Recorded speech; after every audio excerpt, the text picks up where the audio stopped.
We are back on Inside Politics. Our guest today, Congressman Jim Cooper. Congressman, you've had a bipartisan effort going on with State Senator Steve Dickerson and some others to increase voter registration. We have a horrible voter turnout percentage in this state. You've concentrated first on high school seniors.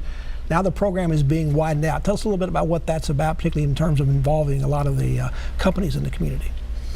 Well, we want every U.S. citizen to be able to vote.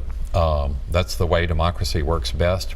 In Tennessee, unfortunately, even though we're the volunteer state, we've often lagged behind. In fact, some elections we're dead last in the whole nation. We're 50th in voter turnout. So how do we do better? You know, it's shocking to people that we had more voters here in Nashville for the mayor's race in 1971 than we did in 2015. Both were hotly contested races, but somehow it was more of a civic virtue in the 70s to vote than it is today. Is the reason for lack of turnout apathy, or just because they're not registered? Well, sometimes it's apathy, sometimes it's they're not registered. We have a lot of red tape around elections, and people need to know they have to be registered before they can vote. They can't have just moved here and just have that carry over from another state.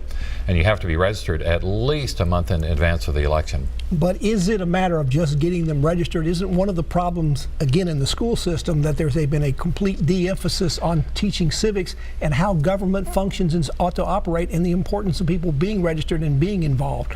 You don't see that in the schools anymore. It's a two-step process. First, you have to be registered, and that means, but fortunately, there's a new app you can go on and use from the Tennessee Secretary of State's office, so you can register online. But also, once you've registered and are eligible to vote, then you need to carry through and actually keep up with the issues, know your civics, you're exactly right about that, and then vote for the candidate or the issue of your choice. We're going to have a transit referendum coming up that's going to be very important in May. That's a multi-billion-dollar issue for folks here in Nashville. A lot of candidates are going to be on the ballot. We actually have more turnover in this upcoming election than we'll have in many, many years in Tennessee politics, with a Senate seat open, a governor's seat up, and 3 or 4 different congressional seats, plus lots of very local races. It's not your vote except as a citizen, but are you in support of the transit referendum? I am. I think that Nashville has got to solve this traffic problem. It's a nightmare. Just coming in from the airport yesterday afternoon, it took me a half an hour just to cross town, and this is 3 o'clock in the afternoon. This shouldn't happen.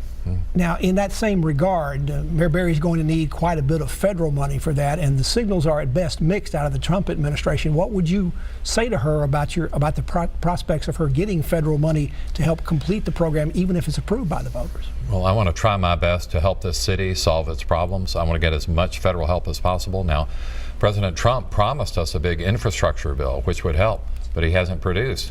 We need to help President Trump keep his promises with a major infrastructure bill, and I want Nashville to get its fair share of money out of that bill. The President is supposed to make his State of the Union speech next Tuesday night. There's been a lot of talk that infrastructure will be the major part of that. Is that what you're expecting to hear? I hope and pray he'll shift to a safe, bipartisan topic like infrastructure, because all parts of the country need help. But the devil will be in the details about that. And some of your Democratic colleagues, for other reasons, are talking about boycotting the State of the Union. Is that something you're thinking about doing? Well, I think everybody should be watching what the president's saying, whether you're at home watching on TV or you're lucky enough to be there in person. Do you plan to be present in the chambers? I plan on it. You know, we'll see. You know, they have canceled votes the next day in Washington, which is curious, because the Republican retreat is coming up and we don't know why they've canceled votes. But I have a subcommittee hearing that afternoon in Washington. I plan on being there for that. Getting back to voting, there's a case pending and it's been argued now before the Supreme Court about the purging of voters. In some cases, in a state in Ohio is being challenged because if you don't vote for 2 straight elections, you can be purged. That used to be, until very recently, the law in Tennessee. Do you think Tennessee's laws are fair about this now, or do we need to be concerned about how the Supreme Court rules about this? Boy, Pat, you really keep up, because Tennessee mistakenly had copied the Ohio law that's being challenged by the Supreme Court. Fortunately, we pulled away from that, but the temptation for politicians to play games with this is overwhelming. You know all about gerrymandering. That's a bad trick. But to take a voter who's chosen not to participate in 2 elections and then say, oh, you can't vote anymore, that is crazy. That makes it a vicious cycle down to the bottom. It's one of the reasons Tennessee has lower voter turnout than we should have. There are challenges going on in the court about redistricting in a lot of states, but not in Tennessee. Do you feel the current lines drawn in Tennessee, including the district you run in, were constitutionally drawn? Well, I think Tennessee legislature did a better job than some other states. I had no hand in that. They had considered a district for Nashville here that would have been a little finger reaching down I-24 over to MTSU, the university Davidson campus County would have there. been split in a lot of different places. Yeah. But fortunately, they didn't do that, and largely it's whole counties in Tennessee, which is a more satisfactory way to do it because people understand a county line. They don't understand some of this crazy stuff you see in other states. A lot of talk about a wave election, perhaps in favor of the Democrats coming up in November, but we have perhaps as many as 4 of our 9 congressional members not seeking re-election, but I don't hear anybody talking about any of those particular seats flipping.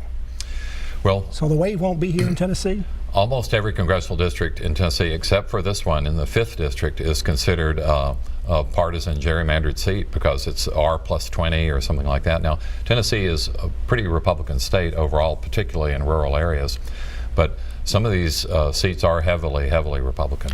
Well, the national poll that's taken about do you prefer a Democrat or a Republican if you vote for Congress used to be pretty wide for the Democrats late last year, but the last polling for that was down to about 5 points, and that's before people start getting more money in their paycheck because of the tax bill. Is that advantage about to disappear? Well, we'll see. Polling fluctuates a lot, of course. All that matters is the poll on Election Day, and that's still several months off. So we'll see what happens. But both parties need to be working hard to help the average working American. That's what both parties should be doing. Sometimes some parties get distracted, but that's our job, is to help all of America be stronger. If you don't get shut down again in February. Well, we'll see. You don't have a lot of time. The can didn't get kicked far down the road. February 8th for the next drop dead date for our government budget is a very short time. Congressman Cooper, thank you so much as always for coming in. I'm sure we'll have you back in the future. Thank you, Pat. Thank you. And thank you for joining us on Inside Politics. Hope you can be back here again for a future show. If you can't get enough politics in the meantime, go to the NewsChannel 5 website. You'll find my Capitol View commentary there. The Zoo commentary posted every Friday afternoon. Enjoy the rest of your weekend, and we'll see you back here next time. Goodbye.